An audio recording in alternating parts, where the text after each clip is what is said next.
আসসালামু আলাইকুম রহমতুল্লাহ। একটা জিনিস লক্ষ্য করবেন, বাংলাদেশে বাচ্চারা অনেক ছোটকাল থেকেই ইংলিশ স্পিকিং শেখার জন্য ট্রাই করতেছে এবং সে শিখতে শিখতে প্রাইমারি লেভেল পার করে হাই স্কুল লেভেল, দেন কলেজ লেভেল, দেন মাস্টার্স পাস করে ফেলতেছে। ইংলিশের উপরেই মাস্টার্স পাস করে ফেলতেছে। তারপরেও তার মুখ দিয়ে ইংলিশ বের হচ্ছে না। আর বের হলেও ওটার যে বোঝাই যাচ্ছে যে জড় জড় ইংলিশ, যে ফ্লুয়েন্সি লেভেল, যে খুব ফ্লোতে সে যে ইংলিশ বলে যাচ্ছে, এটা হচ্ছে না। হ্যাঁ, so it's a problem, big problem. অথচ মাত্র 2 বছরের একটা ছোট বাচ্চা বাংলা কথা বলে শিখে ফেলে। যারা আমেরিকায় বা যারা ইংলিশ নেটিভ ইংলিশ স্পিকার, ওই সব দেশের যে বাচ্চারা, তারাও এরকম 2-2.5 বছর 3 বছরের মধ্যে ইংলিশ স্পিকিং তার সেন্সে চলে আসে, তার মুখে চলে আসে। অথচ আমরা বাংলা শেখার যেই বয়সের শেষ, বাংলা কথা বলা শুরু, সেই বয়স থেকে আমরা ইংলিশ শেখা শুরু করি। ইংলিশ শিখতে শিখতে মাস্টার্স পাস করে ফেলে, তারপরও ইংলিশ বেরোনা। আর এইটাকে কেন্দ্র করে বাংলাদেশের সব থেকে বড় বিজনেসটা চলতেছে, ইংলিশ বিজনেস। বড় বড় স্কুলগুলো, এমন এমন স্কুল আছে ঢাকাতে, প্রতি মাসে লাখ টাকার আশেপাশে চার্জ নেয় প্রত্যেকটি স্টুডেন্টের কাছ থেকে। ইংলিশ মিডিয়াম স্কুল, অর্থাৎ এইসব স্কুলগুলো তাদের যে বিগ বিজনেস যে সিস্টেম তৈরি করে রাখছে, এগুলো কিসের উপর ভিত্তি করে? ইংলিশের উপর ভিত্তি করে। আর ইংলিশ একটা কি? ইংলিশ একটা ল্যাঙ্গুয়েজ। ল্যাঙ্গুয়েজের কাজ কি? কমিউনিকেট করা। আমার ইংলিশের কাজ জাস্ট ট্র্যাশ গ্রামার নলেজ এই ব্রেনের ভিতরে ধারণ করা না, ময়লা আবর্জনা ধারণ করা না। আমাকে স্মার্টলি ইংলিশে কথা বলতে পারতে হবে, কমিউনিকেট করতে পারতে হবে। আমি যদি ইংলিশ কমিউনিকেট করতে না পারি, ও ঘোড়ার ডিমে ব্যাকরণ জেনে কি আমি কচু কাটবো নাকি? আমার লাভ কি? গ্রামার জেনে লাভ আছে? এই যে স্কুলে যে গ্রামারগুলো শিখতেছে বাচ্চারা, জীবনে কাজে লাগে কোনো? দেখছেন? কোনো কাজে লাগে না। কিন্তু ইংলিশ স্পিকিং কাজে লাগে, কারণ এটা দরকার। এবং ইংলিশ স্পিকিং যে শেখে, আবার আপনি এমন স্টুডেন্ট খুঁজে খুব একটা পাবেন না যে ইংলিশ স্পিকিংয়ে ভালো কিন্তু সে গ্রামারে ভালো না, তাই পরীক্ষার রেজাল্ট সে খারাপ করতেছে, এরকম স্টুডেন্ট আপনি খুব একটা পাবেন না। পাইতে পারেন রেয়ার কেস, বাট নর্মালি এরকম হয় না। যে বাংলা বলতে পারে, সে বাংলা রিডিং পড়লে এমনি বুঝে যে কী বলতেছে, প্রশ্নগুলো সে বুঝতে পারে। আর যে ইংলিশ রিডিং পড়তে পারে না, রিডিং পড়ে বোঝে না, রিডিং পড়তে পারলেও ওটার যে অর্থ সেটা বোঝে না, ও কীভাবে ও ইংলিশ বুঝবে? আর ওর প্রশ্নই বা কীভাবে বুঝবে? ওর উত্তরটাই বা কীভাবে দিবে? সে আসবে না তো। আর এই ইংলিশ শেখানোর জন্য বাংলাদেশে প্রচুর মেথড অ্যাভেলেবেল, প্রচুর মেথড। এফএম মেথড, এই এক্স মেথড, ওয়াই মেথড, আগ্রম তাগ্রম বাগ্রম, প্রচুর মেথড অ্যাভেলেবেল। এবং এই সব মেথডগুলো ক্লেম করতেছে যে তারা খুব দ্রুত সময়ের মধ্যে আপনার বাচ্চাকে বা আপনাকে ইংলিশ স্পিকিং নিয়ে এসে দেবে মুখে, স্পিকিং এক্স্যাক্টলি। কিন্তু এরকম কোনো একটা এফিশিয়েন্ট মেথড আপনি খুঁজে পাবেন না মার্কেটে, যেটা খুব ইজিলি, যেটা ফলো করা সহজ, খুব অল্প সময়ের মধ্যে এফিশিয়েন্ট ওয়েতে ইংলিশ স্পিকিং শেখায় ফেলতেছে। এরকম একটা মেথড আপনি যদি খুঁজে দেখেন, আপনি দেখবেন খুব একটা মেথড আপনি খুঁজে পাবেন না। স্কুলে কিছু কিছু ছেলেপেলে ইংলিশে ভালো, তার ফ্যামিলি থেকে ভালো। আমার বাচ্চা খুব ছোটকাল থেকে ইংলিশ স্পিকিং করে। ওয়াই? আমাদের পরিবেশটা ওরকম করে আমি সাজায় রাখছি। আমরা নিজেরা ওকে কোঅপারেট করি। কথা যখন অন্য একটা ইংলিশ বলে, সাথে আমিও তার সাথে 4-5টা ইংলিশ বলি, যেন ওর জন্য ইংলিশ স্পিকিংটা কন্টিনিউ করা সহজ হয়। ওর জন্য যেসব কন্টেন্টগুলো আমি চুজ করি, ওইসব কন্টেন্টগুলো দেখে যেন শিক্ষামূলক কন্টেন্ট, যেন ওর ইংলিশ স্পিকিংটা আসে, অ্যারাবিক স্পিকিং আসে। আমরা যেগুলো শেখাতে চাই সেভাবে আমরা চুজ করি বিষয়গুলো। পরিবেশ সেভাবে তৈরি করে রাখছি। পরিবেশ দেখছে রেখে বোর্ড, একটা ফুল ওয়াল বোর্ড তৈরি করে রাখছি। বোর্ডের দাম কত? মাত্র 3,000 টাকা। আপনার বাড়িতে এসি থাকতে পারে, এয়ার কন্ডিশন, তারপর ওয়াশিং মেশিন থাকতে পারে, ফ্রিজ থাকতে পারে, বাট স্টিল একটা ওয়ালে এরকম যদি বোর্ড থাকে, দেখেন ইচ্ছা মতো ছেলেপেলে লাগাচ্ছে, যা ইচ্ছা তাই ড্রয়িং করতেছি, ম্যাথ করতেছি, জ্যামিতি করতেছি, ওপেনলি ডিসকাস করে একটা প্রবণতা এখানে তৈরি হয়। এবং ছেলেপেলে এই বোর্ডে যখন ও পড়াশোনা করে বা যা কিছু লেখে, ওর মাস্টারি করার একটা টেন্ডেন্সি তৈরি হয়, ওর কনফিডেন্স বিল্ড আপ হয়। ক্যামেরার সামনেও কথা বলার কনফিডেন্স তৈরি হয়। খাতা কলম আর board totally different thing. Board কেন শুধুমাত্র স্কুলে থাকবে? প্রত্যেকটা বাসায় বাসায় বোর্ড থাকা উচিত, প্রত্যেকটা বাড়িতে বাড়িতে কম্পিউটার থাকা উচিত, ল্যাপটপ অথবা ডেস্কটপ, বেশ করে ডেস্কটপ থাকা উচিত বাসায়, বেশ করে। আর যদি ল্যাপটপ থাকে সেটা তো অবশ্যই, ল্যাপটপ তো অবশ্যই থাকা উচিত। কিন্তু বাড়ির পরিবেশ তৈরির জন্য, দেখতে যেন সুন্দর লাগে, এমন একটা ল্যাপটপ, একটা ডেস্কটপ অবশ্যই থাকা উচিত।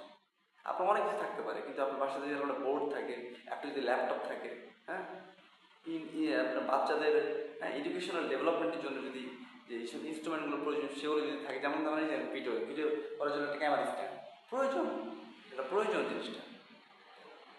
এইসব জিনিসগুলো যদি থাকে, তাহলে তার মনের যে ক্যাপাবিলিটি, সেটা ধীরে ধীরে ইনক্রিজ করবে। এই জন্য পরিবেশ তৈরি করা খুবই ইম্পর্টেন্ট। ইংলিশ স্পিকিং তৈরি ডেভেলপমেন্টের জন্য আপনার ইংলিশ ওরিয়েন্টেড যে পরিবেশ, সেটা তাকে দিতে হবে। তো স্পিকিং ইজ কমিউনিকেশন স্কিল। আমি যদি কমিউনিকেটই না করতে পারি, আমি যদি কথা না বলতে পারি, আরেকজন কী বলতেছে আমি যদি সেটা বুঝতে না পারি, বা আমি যদি আমার প্রয়োজনীয় কথা আরেকজনকে বলতে না পারি ওই ল্যাঙ্গুয়েজ প্রয়োগ করে, তাহলে লেখাতে যেটা থাকবে, বই যেটা লেখা থাকবে, প্রশ্নতে যেটা লেখা থাকবে ওটা আমি বুঝবো কীভাবে? ওখানে তো একটা কথা লেখা আছে। বাংলা যদি আমি না বুঝি, বাংলা লেখাপড়া তো বুঝবো না। একইভাবে ইংলিশ যদি আমি না বুঝি, ইংলিশ লেখাপড়া কীভাবে বুঝবো? আর যদি আমি বুঝি না সেটার উত্তর কীভাবে দিতে হবে সেটাই আমি কীভাবে বুঝবো? It's impossible. So that's why এই ট্র্যাশ গ্রামার যে সিস্টেম, এটা ছুঁড়ে ফেলে দেওয়া উচিত।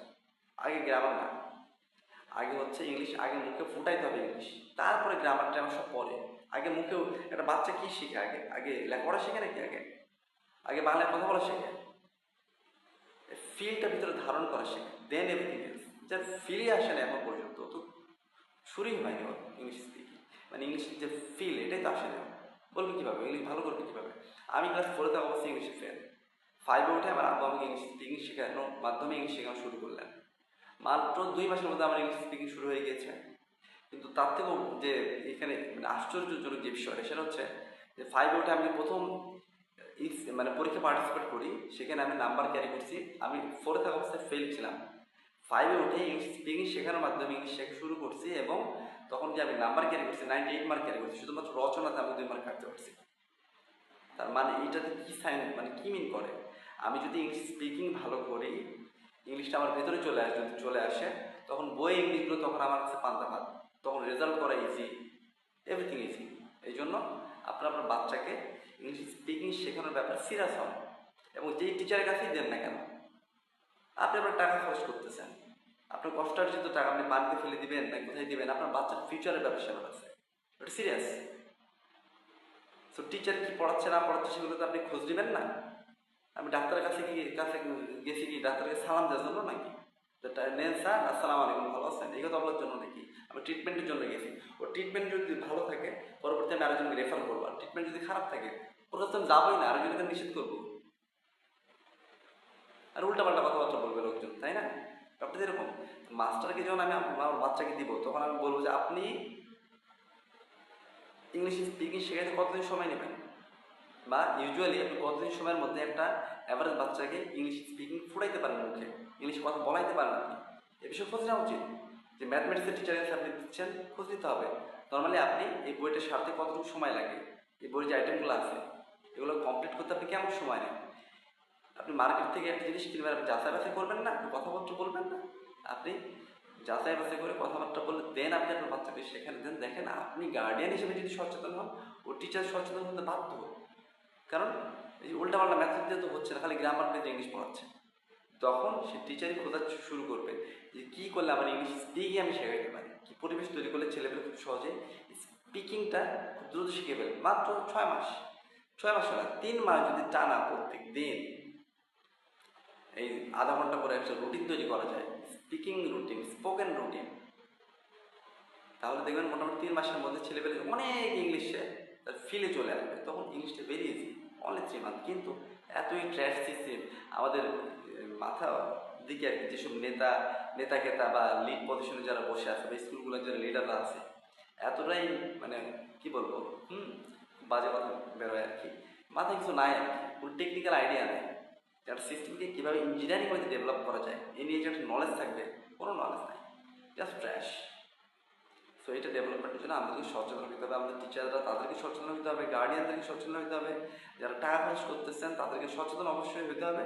আপনি যখন আপনার টাকাটা কোথায় খরচ করতেছেন সে ব্যাপারে যখন আপনি সচেতন হবেন, তখন এই টিচাররাই তাদের ভ্যালু ইনক্রিজ করার জন্য, তার জন্য তাদের মার্কেটের যে পজিশন সেটা যেন হারিয়ে না ফেলে, এটার জন্য তারা তখন ইংলিশ স্পিকিং কীভাবে শেখাইতে হয় তখন তারা সেটা শিখতে বাধ্য। আর সেটা যখন শিখে তখন লাভ হবে কার? আপনার বাচ্চা লাভ হবে, আমাদের পরবর্তী ফিউচার জেনারেশনের জন্য লাভ হবে, এবং ওই টিচারদের জন্য লাভ হবে যে এইটা টিচার এখনো জানেই না, বোঝেই না। So that's why this is very important, and the easiest method to learn anything is to practice that skill for a long time, daily basis. If you want to learn English speaking, then you will have to speak a lot, again and again.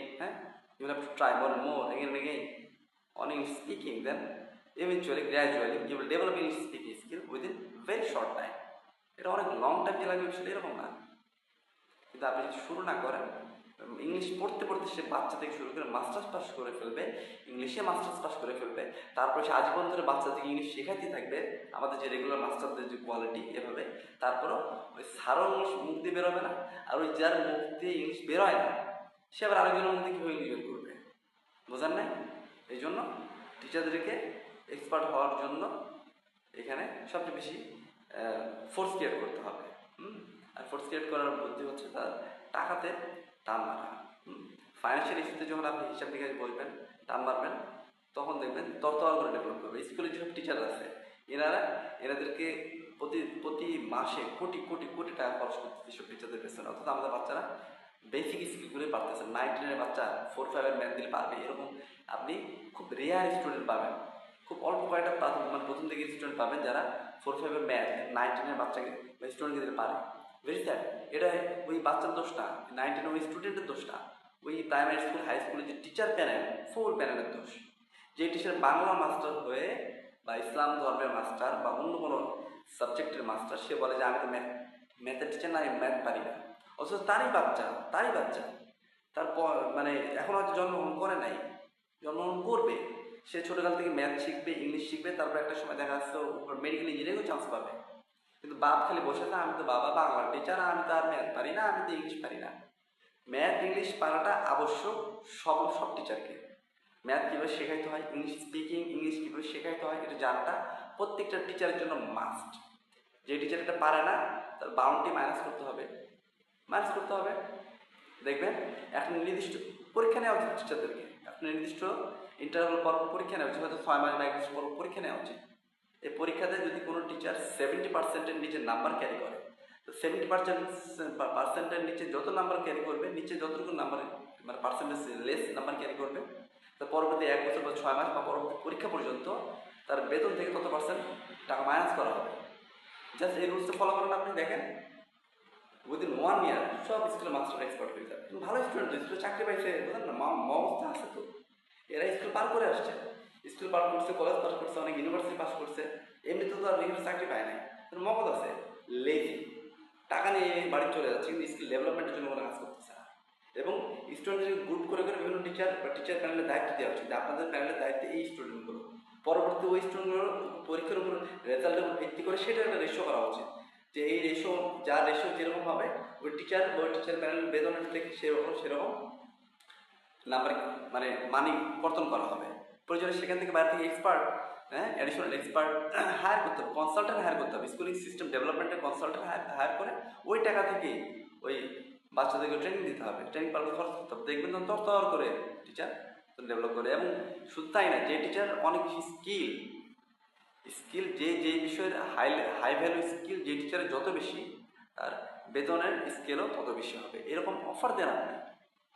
আসলে দেশের যে নেতার যে lead position যেগুলো আছে এগুলো অশিক্ষিত, তো এগুলোর ভিতর ওই লেভেলের যে মানে ইন্টেলেকচুয়াল যে ক্যাপাবিলিটি এগুলো তো নাই। তাহলে এইসব নেতারা কীভাবে বুঝবে রকেট ইঞ্জিন নিয়ে কীভাবে চিন্তা করতে হয়, রকেট ইঞ্জিন কীভাবে তৈরি করতে হয়, রকেট ইঞ্জিন নিয়ে কীভাবে চিন্তা ভাবনা করতে হয়, ইঞ্জিনিয়ারিং দেশ কীভাবে করতে হয়, এত কিছু আইডিয়া কিন্তু আমাদের থাকবে না তো।